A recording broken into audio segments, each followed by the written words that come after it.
You've tuned into another edition of The Break Room, a weekly conversation about how the City of St. Augustine works from those who do the work every day. Hosted by the City of St. Augustine's Communications Director, Melissa Wissel, The Break Room offers a closer look at the different city departments and provides updates on current and upcoming projects and events. And now, your host, Melissa Wissel. Hello and thanks for tuning in. You're listening to The Break Room. I'm Melissa Wissel, Communications Director for the City of St. Augustine. With the recent release of the COVID-19 vaccine in St. Johns County, we have a very important conversation this week with St. Augustine Fire Chief Carlos Aviles, who is in studio to give us the details. Chief, welcome. Hi, thank you for having me. We're just going to jump right into this. I think people are anxious and excited that it's here. Tell us how it's going. What do you know? So we have begun the public vaccination process. There was a rollout that began last week with the County Department of Health and the fire service, St. Johns County Fire Rescue, and with augments from the St. Augustine Fire Department. We handled pre-hospital workers and first responders that were in the 1A category, and the health department handled the 65 and older community. Mm-hmm. So we have begun that public vaccination process.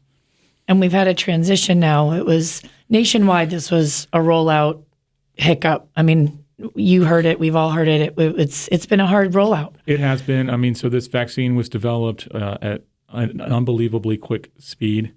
We're grateful to have it and to be able to help get it out to the public. So this has become our most important mission right now, is getting the vaccine into the arms of the public.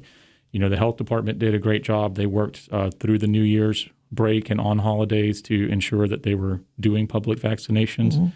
The rollout was a bit rocky at the beginning, and we realized that we had to get some more folks involved. So we are transitioning, or we did transition effective this past Monday, to an appointment-only based system. So the most difficult part of this for the public, if you're out there, like, we understand there are a lot of people that want this vaccine. We understand there's a lot of people out there that need the vaccine. Our intent is to get this out as quickly as we can to everyone that wants it. Our biggest hurdle right now is the availability of the vaccine. It has to come from the state of Florida to the County Department of Health. Once we have the vaccine available, then we will begin the appointment process. So if we don't have vaccines, you're not scheduling appointments. That is correct. To manage everyone's expectations, everyone wants an appointment, and they're frustrated because they can't get appointments right now, and we understand that. We will not create an appointment time if we do not have the vaccine available to support that appointment. Okay.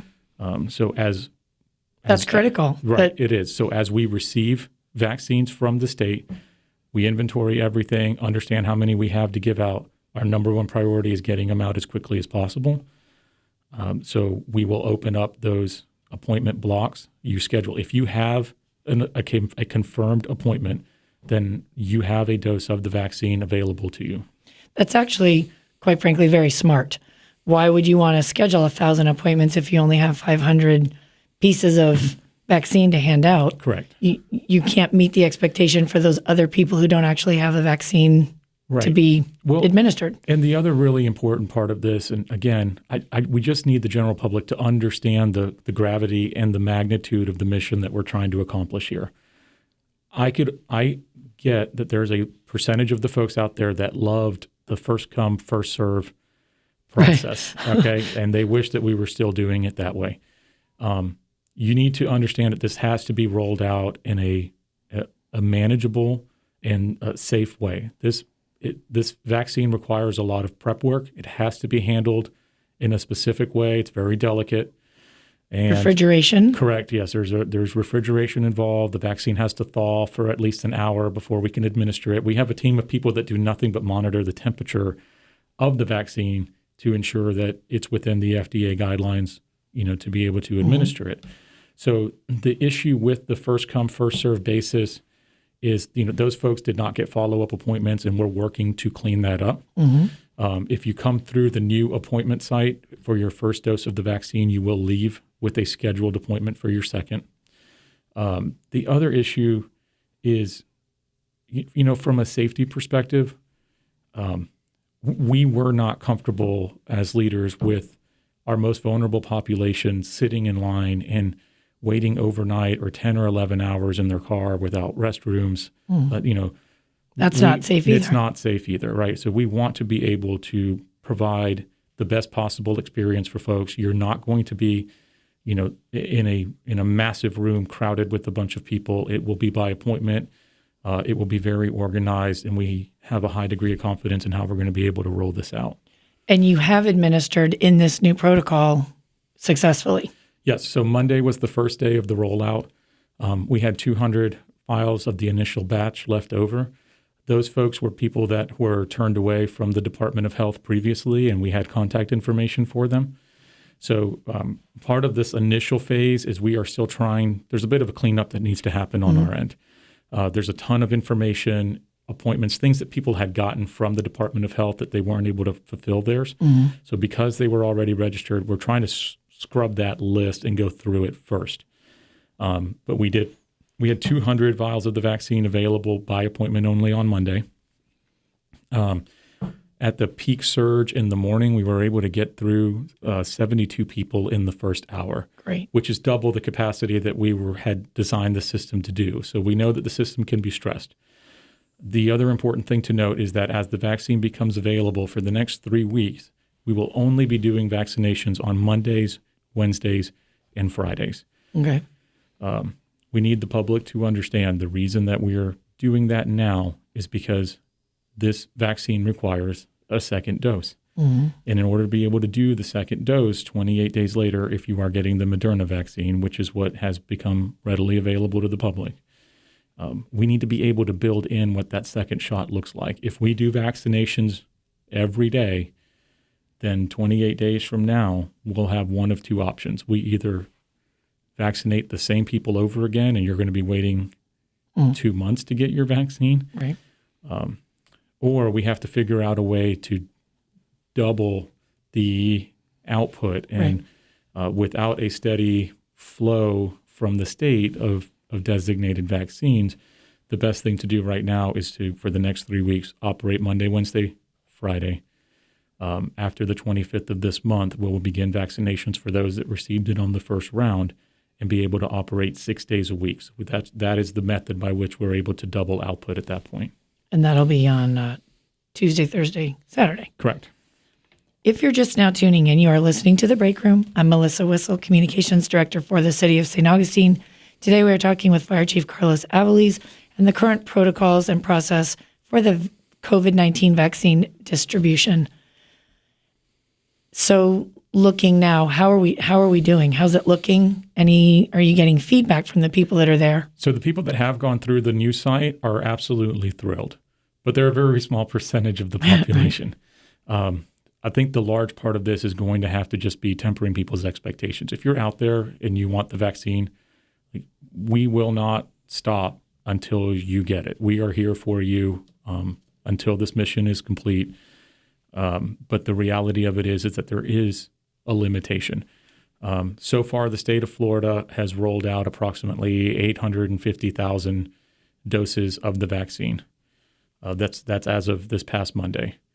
So about 250,000 of those have been administered. So if you think that the rollout's been a little bit hesitant, then there would be evidence to support that. Right. We understand that.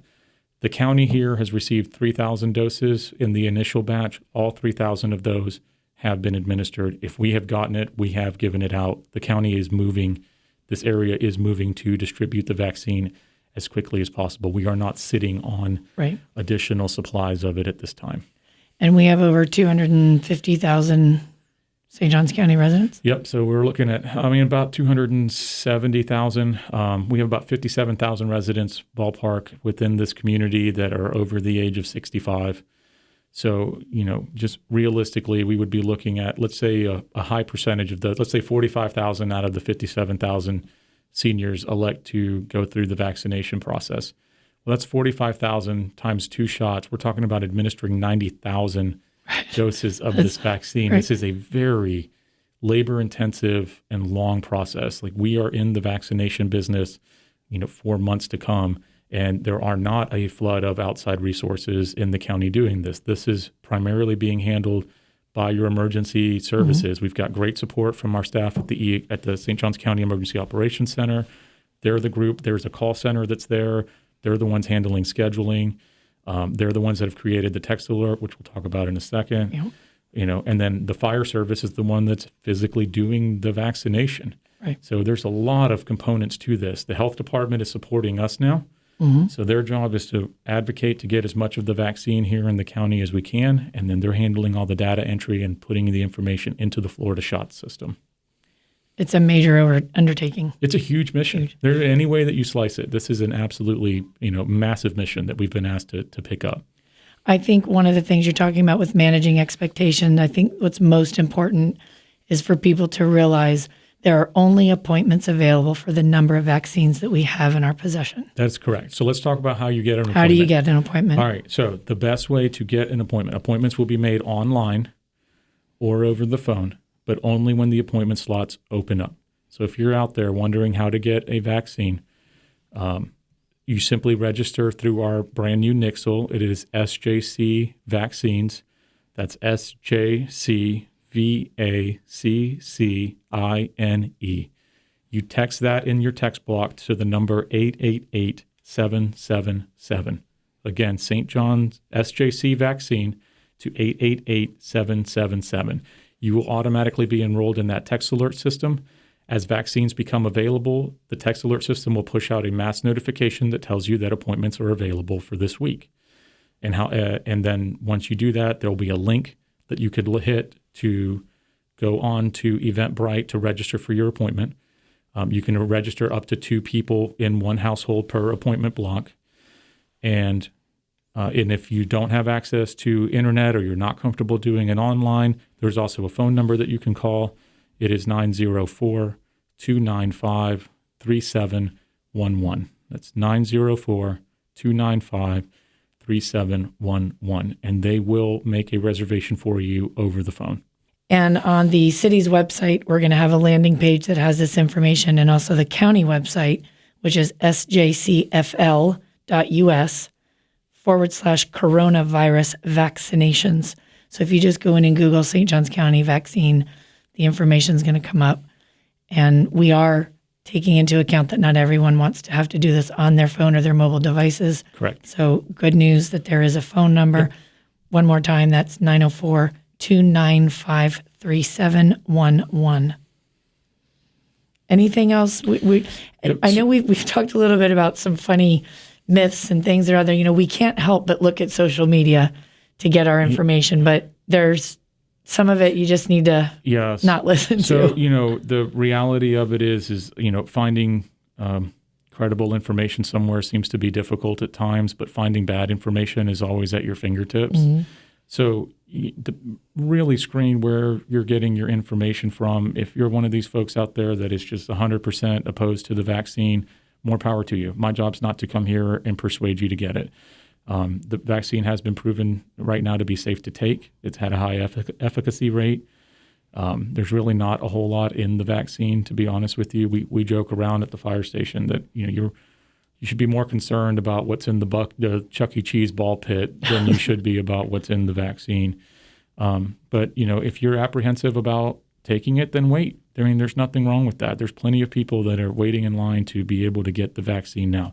Last year was incredibly difficult for folks. This community is hurting. Mm-hmm. There is a percentage of this population that is scared or has lost loved ones to COVID in this past year, and we understand that. Everybody wants this vaccine as quickly as possible. We will not fail at this mission. We're 100% determined to not just provide you the vaccine, but provide you a safe and pleasant experience while you're getting it. So, right. And then we're prepared. If the future calls for us to need to expand the operation and open up another site in the county, should we get enough vaccine from the state to warrant that, then the planning for that is already underway. We can absolutely stand another site up relatively quickly. Right now, the demand is not there because we don't have enough inventory from the state to be able to do that. Excellent. So I think at its peak, we should be efficiently running 400 to 500 people a day by appointment only through one location. And if you have an appointment, it is important to note, if you have an appointment, you have vaccine. There is no need to show up early. If you're outside of 15 minutes, you will be turned away and asked to return at your scheduled appointment time. And that's just to ensure that we're following social distancing protocols and not overwhelming the site at any given moment. Thanks for tuning in to the Break Room. We want to keep you informed about what's happening in and around the city, and most importantly, what is happening with our COVID-19 vaccines. Visit us on the web at citysanog.com. Remember that in order to stay connected, you need to be connected, so like us and follow us on any of our social media platforms. You'll find us on Facebook, Twitter, and Instagram at CitySanog. Until next time. You've been listening to The Break Room, a weekly program addressing projects and programs offered by the City of St. Augustine. Join us each week as the city's communications director, Melissa Wissel, has in-depth conversations with the people who make our town work to meet the needs of our community. The Break Room is produced by communications specialist for the City of St. Augustine, Cindy Walker, and engineered by Flagler College communication major, Lily McNeil. See you at this time next week for another edition of The Break Room.